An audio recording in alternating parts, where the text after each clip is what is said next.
I saw it approaching us. A thruster strapped to a tube of metal. I squeezed the triggers in my hands. Twin plasma cannons 10 times my size spun up, heating gas up to 6,000 Kelvin before firing. 2 superheated slugs zipped into what should have been the enemy's thruster. It didn't connect. Over the duration of this war, none of our shots had ever connected. Space contorted around the tube, and the shot simply bent around the target, flying off into the abyss. All I could do was watch as the craft slipped past our energy shielding and collided with our hull. The collision shook the ship and caused my head to bounce against the tight confines of my gunning seat. Without my input, my seat retracted from the control pod and undid its buckles.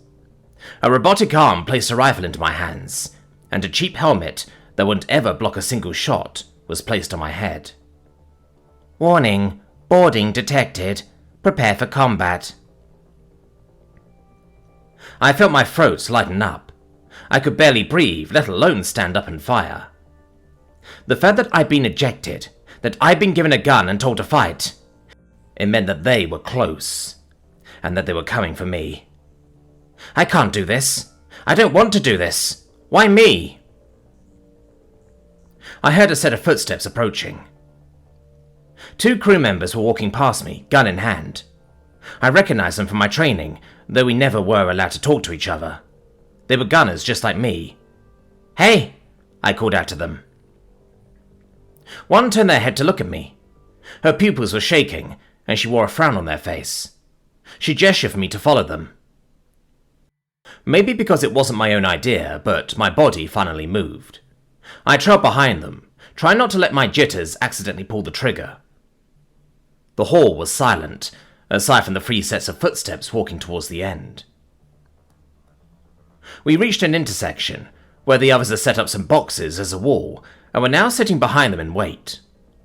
I saw someone with an inwards pointing circle in hand making their final prayers. At least they had something to cling on to. A series of gunshots rang out from down the hall, eliciting some stifled whimpers from some of us.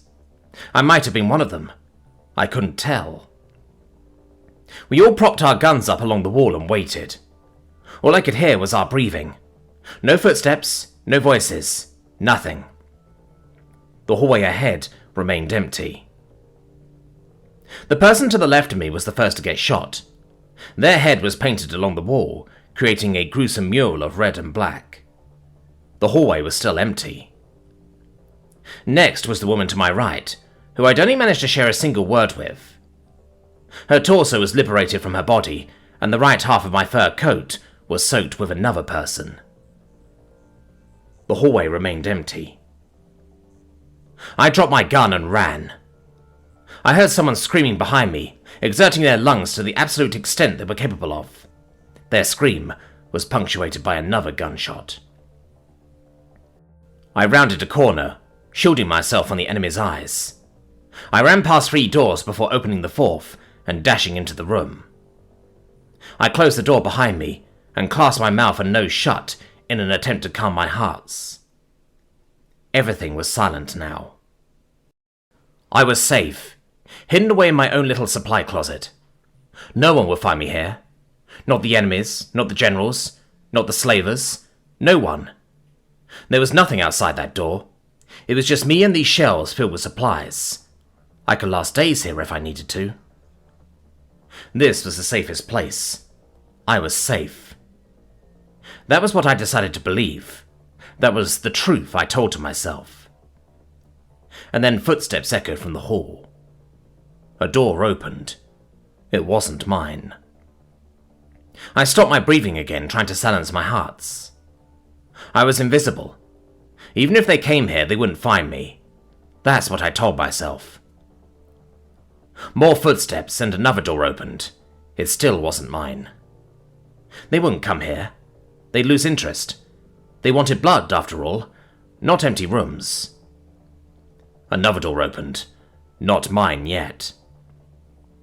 I closed my eyes. I stayed silent. I pushed up against a wall, trying my best to melt into it, to disappear. All I could do was hope it worked. A door opened. Cool air blew into the closet. It felt nice. I felt something cold touch my forehead. It pushed against my head, nearly causing me to tip over. "I think we broke 'em," one of the humans said. A series of chuckles sounded out from the rest of them. Something pricked my neck. When I opened my eyes, I was in a white room. I was sitting on a cushioned chair with no straps tying me down, though even if I wanted to stand up, my head was filled with fog. They didn't need straps to keep me still. There was a pink biped sitting in front of me, with glass circles on their face. They were sitting on a much less comfy chair, and they had a tablet in hand. "Can you hear me, Mr. Ollo?" the biped said. "Yes," I responded, as if I was in a trance. "Good. My name is Dr. Holly, and I'm a human medical practitioner. Now, what was your military rank and position?" The human said. This was a human? Was I the first person to ever see a human? There had been scientific estimations of what they looked like, but it was nothing like this. Where were the spikes? Where were the rest of the eyes, or the teeth that could chew through steel? "Private. Gunner," I said involuntarily. "I see. And is it true that you were taken into slavery before being forced into the military?" the human asked. "Yes," I responded. This time I said it of my own volition. "Understood," the human said. They looked up at me with their mouth curved upwards. "Welcome to Earth, Ollo. After this war is over, you'll be a free man."